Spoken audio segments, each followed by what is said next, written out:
My name is Tim, and today on the leaderboard we are counting down 107 facts about the Star Wars Battlefront series, so get your midichlorian jokes out of your system right now, and let's get started!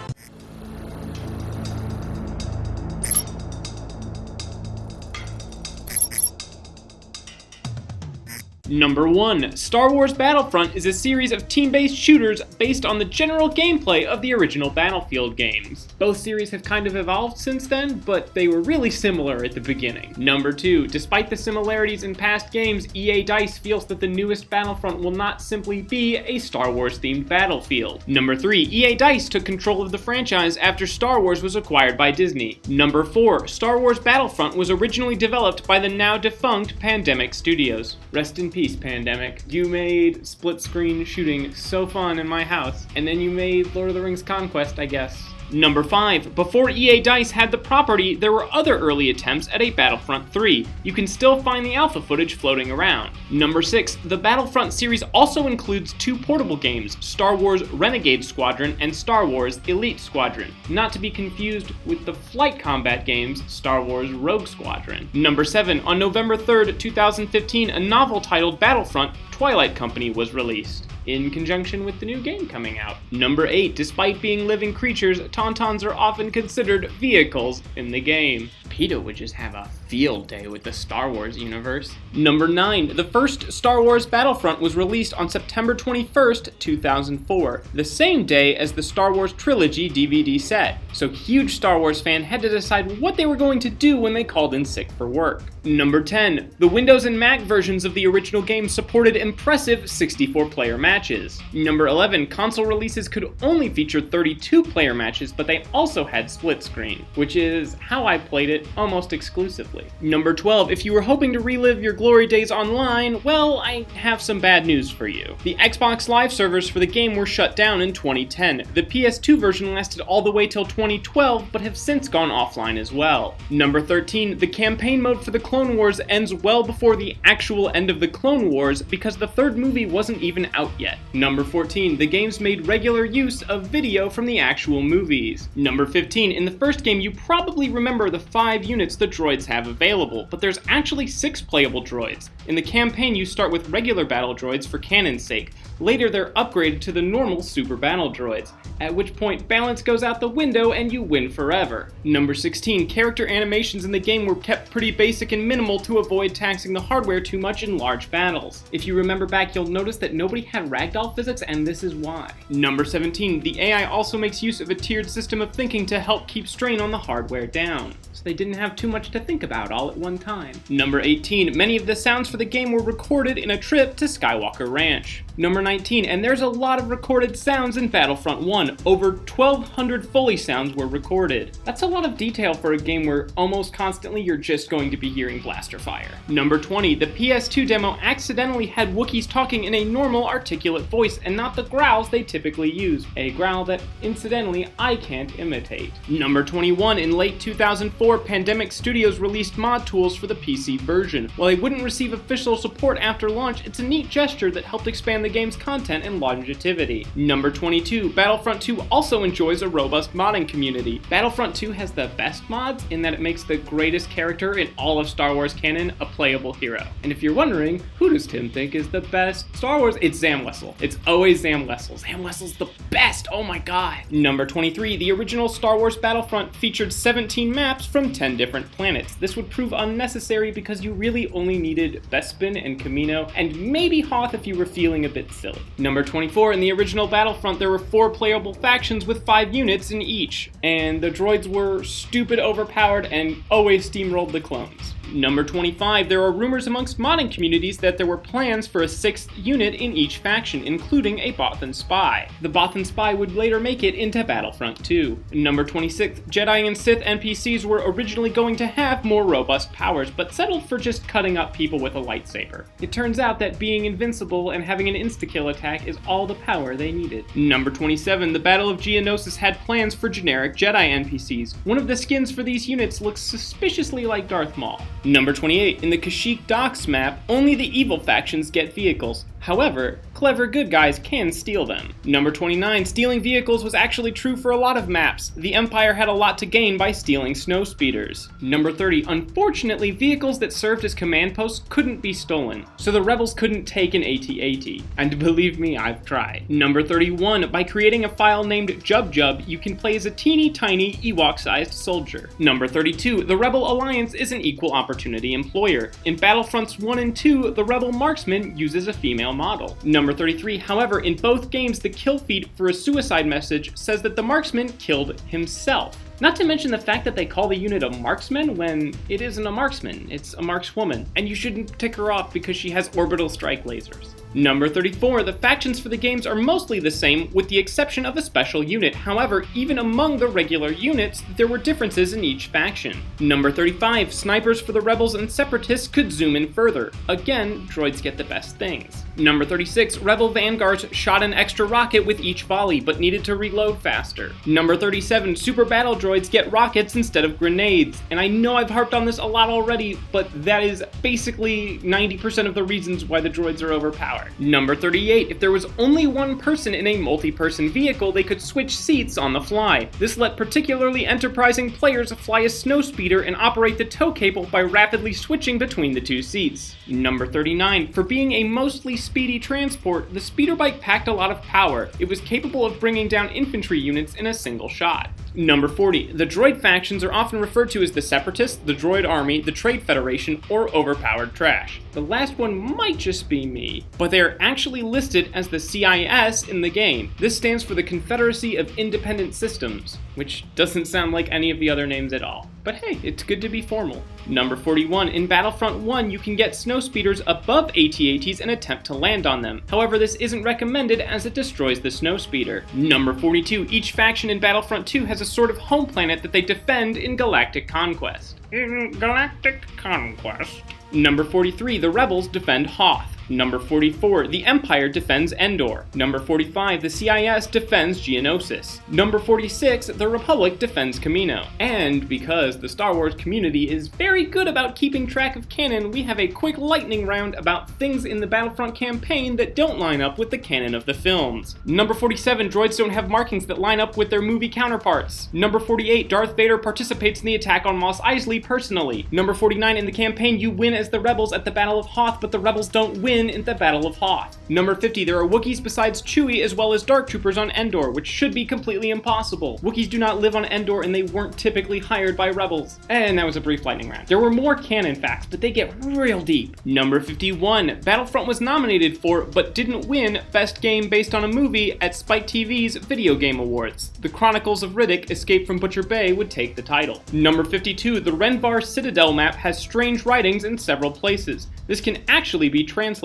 For example, the markings in the observatory read blah blah blah, this game blah. Is there water on Mars? Maybe that's where the Jedi are. Number 53, Droideka are the only units that can shoot underwater, though good luck actually getting that to be useful. Number 54, in Battlefront 1's Cloud City map, you can actually see Han Solo in the carbon freezing chamber. If you see this, I don't know what you're doing. If you are playing on Bespin Cloud City, you should be fighting in the upper hallways at all times and doing nothing else. Number 55, on the Mos Eisley map, the Cantina command post has music playing, but there is no band. They could have been recorded the whole time. Do we even know if they were playing in the movies? A lot of the facts at this point have focused on Battlefront 1. We're moving into Battlefront 2 now. Number 56, Battlefront 2 set itself apart from its predecessor by including not only references to Episode 3, but also Jedi heroes and space battles. Number 57, Battlefront 2 released on November 1st, 2005, the same day Revenge of the Sith came out on DVD. Number 58, Battlefront 2's Rise of the Empire campaign follows the exploits of the 501st Legion, also known as Vader's Fist. Number 59, if you've heard of the 501st, you might be thinking of the cosplay group that goes by the same name. The real-life 501st are a lot nicer than their Star Wars counterparts, though. Number 60, space battles require you to take out a communications array and a sensor relay, but your commander will call them the communications relay and the sensor array. Number 61, the Battlefront 2 box art shows a left-handed trooper, but the troopers in game and Jango Fett,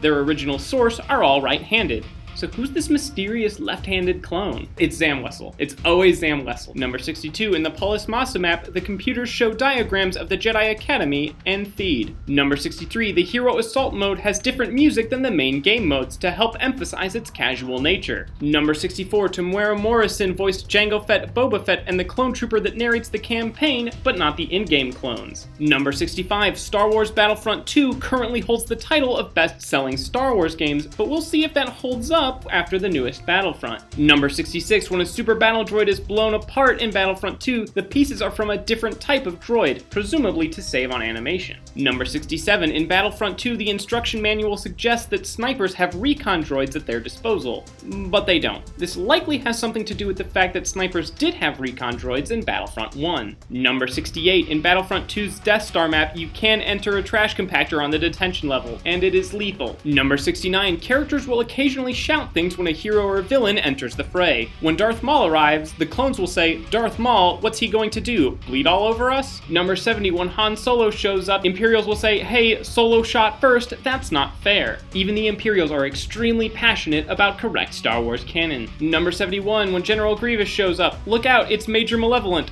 General Grievous." Number 72, for Jango Fett, "Fett's here, and he brought his head." Mace Windu probably doesn't find that Easter egg quite as funny. Number 73, clones can also say to Jango Fett, "Hey Jango, can I have your autograph?" Number 74, in Galactic Civil War battles, Imperials can whistle the Imperial March. That's just patriotism. Number 75, Battlefront 2 introduced Hunt Mode, which lets you play as or destroy indigenous creatures of the Star Wars universe. So if you really hate Gungans, I have some good news for you. Number 76, Jango Fett fights with just one pistol, despite being a dual-wielding gunslinger in the movies. Number 77, the PC instruction manual shows Luke in an outfit he never wears in-game. Number 78, when the Xbox Live servers went down, Battlefront 2 was said to have the second largest community still playing. The title of first went to Halo 2. Number 79, in Battlefront 2, Darth Vader holds his lightsaber in his right hand, but it switches to his left hand during attacks. Number 80, in Battlefront 2, the clone trooper that narrates the campaign mentions him having been to a lot of battles personally. However, given the clone's lifespan, it's incredibly unlikely that any trooper would manage to fight that long. Number 81, in Battlefront 2's Hunt Mode, the rebels can repair the shield generator at Echo Base. Send me a fusion cutter, I'll have this thing banged together in like 20 minutes. Number 82, the Republic gunship is also known as the LAAT, or Low Altitude Assault Transport, which is odd because it can totally participate in space battles, which are the antithesis of low altitude. Number 83, the Felucia map in Battlefront 2 features toxic gas that hurts living troops but not droids, because once again, droids are stupid and overpowered. Number 84, in Battlefront Elite Squadron, you could equip normal blasters to a super battle droid instead of their typical wrist-mounted weapons. I don't even think the super battle droids have fingers, so I don't know how that would work. Number 85, Battlefront 3 will include new modes like Walker Assault and Hero Hunt, but also doesn't include modes like space battles at launch. Number 86, the Battlefront website has kept track of data from the beta. Let's look at some of that data now. For example, the beta was played by more than 9.5 million people. Number 87, it was played for 1.6 billion minutes total. That's over 3,000 years.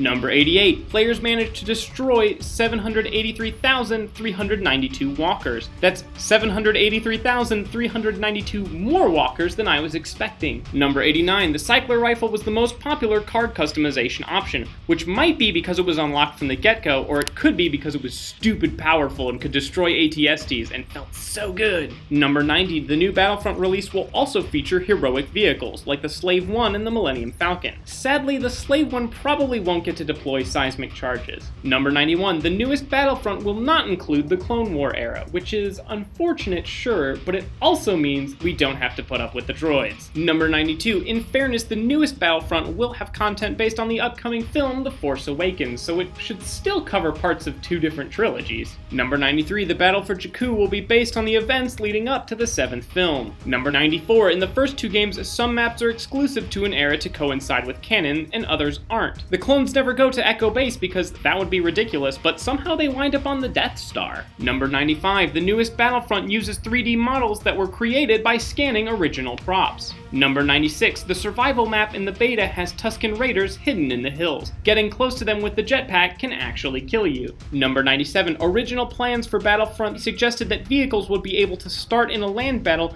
and fly out of the atmosphere to join a battle in space. Number 98, the newest Battlefront will do away with the rigid class system of the originals in favor of a more customizable unit. Speaking of customization, number 99, a community manager on the Battlefront forums also said that players will be able to customize their gender and appearance, allowing for different alien species to join in the fight. Number 100, a player on the same forum post asked the community manager about the possibility of including beasts in some game modes. Presumably he missed Tauntauns from Hoth. The community manager responded with a coy, "Who says some of these are not already included in the final game?" And as we get close to the end here, I think it's time to review our vocabulary on what the abbreviations mean in different vehicles in the Star Wars universe. So if you like a lot of things that have the letter AT in them, you're going to enjoy this. Number 101, AT-AT stands for All-Terrain Assault Transport. Number 102, AT-RT stands for All-Terrain Recon Transport. Number 103, AT-ST stands for All-Terrain Scout Transport.